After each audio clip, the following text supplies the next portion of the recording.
प्यारे बच्चों, ਅੱਜ ਅਸੀਂ ਕਾਵ ਕਮਾਈ ਪੁਸਤਕ ਵਿੱਚੋਂ ਗੁਰੂ ਅਮਰਦਾਸ ਜੀ ਦੀ ਰਚਨਾ ਇਹ ਸਰੀਰਾ ਮੇਰਿਆ ਦੀ ਪ੍ਰਸੰਗ ਵਿਆਖਿਆ ਕਰਾਂਗੇ।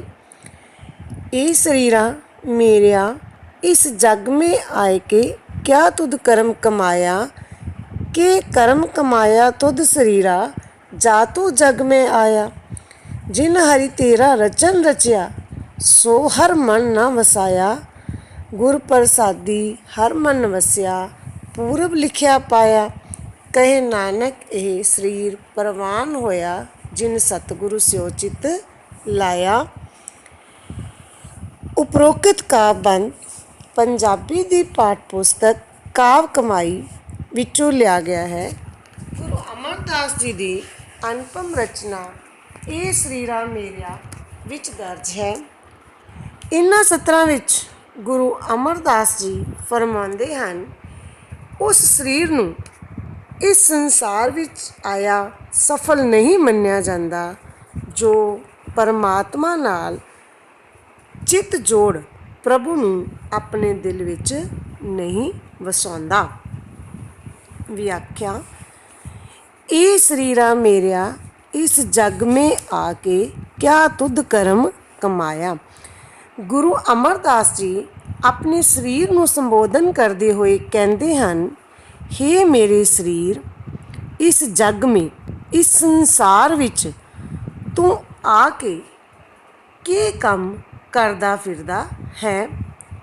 ਆ ਕੇ ਕਿਆ ਤੁਧ ਕਰਮ ਕਮਾਇਆ, ਕੀ ਕੰਮ ਕੀਤੇ ਹਨ।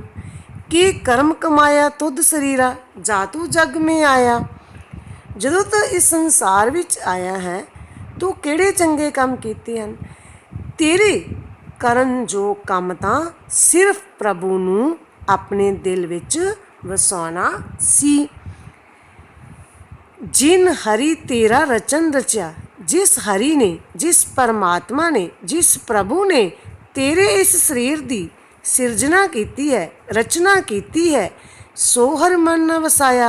तू उसनों भी अपने हिरदे विच नहीं वसा सकिया। गुर प्रसादी हर मन वसिया पूरब लिखिया पाया। जिन्हां जीवां ने पूर्वले कर्मानुसार लिखिया होया सी उन्हां उत्ते उस परमात्मा की अपार कृपा होई है। पूर्व लिखिया पाया पूर्वले कर्मां अनुसार। कहे नानक यह शरीर परवान हुआ जिन सतगुरु स्यो चित लाया। उस परमात्मा की कृपा सदका ही उन्हां दे दिल दे अंदर उस परमात्मा का निवास हो है। जिन सतगुरु स्यो चित लाया। अंत विच गुरु अमरदास जी फरमाते हैं कि उन्हां मनुखों का शरीर ही सफल हुंदा है, प्रवान सफल हुंदा है जिन्हां ने सच्चे परमात्मा नूं अपने मन दे नाल, अपने चित दे नाल जोड़ लिया है। ए नेत्र मेरियो हर तुम मैं जोत धरी। हरि बिन अवर न देखो कोई, हर बिन अवर न देखो कोई। नदरी हर निहालिया ये विस संसार तुम देख दे। ये हरि दा रूप है, हरि रूप नदरी आया। प्रसंग। उपरोक्त काव्यबंध श्री गुरु अमरदास जी की अनुपम रचना ये नेत्र मेरियो विचों लिया गया है, जो पंजाबी दी पाठ पुस्तक काव कमाई दे अंतर्गत आंदा है।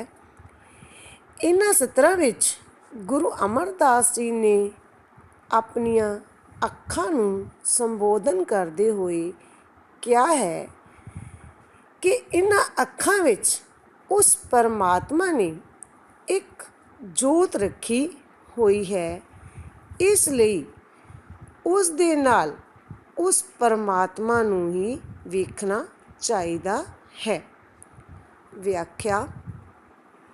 ਇਹ ਨੇਤਰ ਮੇਰਿਓ ਸ਼੍ਰੀ ਗੁਰੂ ਅਮਰਦਾਸ ਜੀ ਆਪਣੀਆਂ ਅੱਖਾਂ ਨੂੰ ਸੰਬੋਧਨ ਕਰਦੇ ਹੋਏ ਫਰਮਾਉਂਦੇ ਹਨ कि हे मेरियो अखो हर तुम मैं जोत तरी। हरि परमात्मा, उस परमात्मा ने ਤੁਹਾਡੇ ਅੰਦਰ ਵੇਖਣ ਦੀ ਸ਼ਕਤੀ ਤੇ ਪ੍ਰਕਾਸ਼ ਪੈਦਾ ਕੀਤਾ ਹੈ। ਹਰ ਬਿਨ ਆਵਰ ਨਾ ਦੇਖੋ ਕੋਈ। ਇਸ ਕਰਕੇ ਇਹਨਾਂ ਅੱਖਾਂ ਦੇ ਨਾਲ ਤੁਸੀਂ ਉਸ ਪਰਮਾਤਮਾ ਨੂੰ ਪਛਾਣਨ ਦਾ ਯਤਨ ਕਰੋ। ਹਰ ਬਿਨ ਆਵਰ ਨਾ ਦੇਖੋ ਕੋਈ, ਨਦਰੀ ਹਰ ਨਿਹਾਲਿਆ। ਉਸ ਤੋਂ ਬਿਨਾਂ ਹੋਰ ਕਿਸੇ ਵੱਲ ਨਾ ਦੇਖੋ। ਅਸੀਂ ਆਪਣੀ ਦਿਵ ਦ੍ਰਿਸ਼ਟੀ ਦੇ ਨਾਲ ਹੀ ਉਸ ਪਰਮਾਤਮਾ ਨੂੰ ਪਛਾਣ ਤੇ ਵੇਖ ਸਕਦੇ ਹਾਂ। ਇਹ ਵਿਸ ਸੰਸਾਰ ਤੁਮ ਦੇਖਦੇ ਵਿਸ਼ਾਲ। ਇਹ ਵਿਸ਼ਾਲ ਸੰਸਾਰ ਜਿਹੜਾ ਤੁਸੀਂ ਵੇਖ ਰਹੇ ਹੋ, ਇਹ ਹਰਿ ਦਾ ਰੂਪ ਹੈ। ਇਹ ਉਸ ਪਰਮਾਤਮਾ ਦਾ ਹੀ ਸਰੂਪ ਹੈ। ਹਰ ਰੂਪ ਨਦਰੀ ਆਇਆ। ਜੇ ਅਸੀਂ ਇਸ ਨੂੰ ਆਪਣੀ ਦਿਵ ਦ੍ਰਿਸ਼ਟੀ ਦੇ ਨਾਲ ਵੇਖੀਏ ਤਾਂ ਇਸ ਸੰਸਾਰ ਦੇ ਵਿੱਚੋਂ ਹੀ ਹਰ ਰੂਪ, ਹਰੀ ਦਾ ਰੂਪ, ਉਸ ਪਰਮਾਤਮਾ ਦਾ ਰੂਪ ਨਦਰੀ ਆਇਆ ਨਜ਼ਰ ਆਉਂਦਾ ਹੈ। ਗੁਰਪ੍ਰਸਾਦ ਬੁੱਝਿਆ ਜਾਂ ਵੇਖਾ ਹਰੀ ਇੱਕ ਹੈ, ਹਰ ਬਿਨ ਅਵਰ ਨ ਕੋਈ। ਕਹੇ ਨਾਨਕ ਇਹ ਨੇਤਰ ਅੰਧ ਸੇ, ਸਤਿਗੁਰ ਮਿਲਿਏ ਦਿਵ ਦ੍ਰਿਸ਼ਟੀ ਹੋਈ। ਗੁਰਪ੍ਰਸਾਦ ਬੁੱਝਿਆ ਜਾਂ ਵੇਖਾ ਹਰ ਇੱਕ ਹੈ। ਗੁਰੂ ਦੀ ਕਿਰਪਾ ਨਾਲ ਵੇਖਿਆ ਪਤਾ ਲੱਗਿਆ ਕਿ ਪਰਮਾਤਮਾ ਹਰੀ ਇੱਕ ਹੈ। ਹਰ ਬਿਨ ਅਵਰ ਨਾ ਕੋਈ। ਹਰ ਥਾਂ 'ਤੇ ਉਸ ਪਰਮਾਤਮਾ ਦਾ ਨਿਵਾਸ ਦਿਖਾਈ ਦਿੰਦਾ ਹੈ। ਕਹੇ ਨਾਨਕ ਇਹ ਨੇਤਰ ਅੰਧ ਸੇ, ਸਤਿਗੁਰੂ ਮਿਲਿਏ ਦਿਵ ਦ੍ਰਿਸ਼ਟੀ ਹੋਈ। ਗੁਰੂ ਅਮਰਦਾਸ ਜੀ ਫਰਮਾਉਂਦੇ ਹਨ ਕਿ ਜਦੋਂ ਤੱਕ ਮੇਰਾ ਉਸ ਸੱਚੇ ਪਰਮਾਤਮਾ ਦੇ ਨਾਲ ਮਿਲਾਪ ਨਹੀਂ ਹੋਇਆ ਸੀ, ਉਦੋਂ ਤੱਕ ਇਹ ਮੇਰੀਆਂ ਅੱਖਾਂ ਸੰਸਾਰ ਵਿੱਚ ਵਸਦੇ ਪਰਮਾਤਮਾ ਦੀ ਸੱਚਾਈ ਨੂੰ ਵੇਖਣ ਤੋਂ ਅਸਮਰਥ ਸਨ। ਸਤਿਗੁਰੂ ਮਿਲਿਏ ਦਿਵ ਦ੍ਰਿਸ਼ਟੀ ਹੋਈ।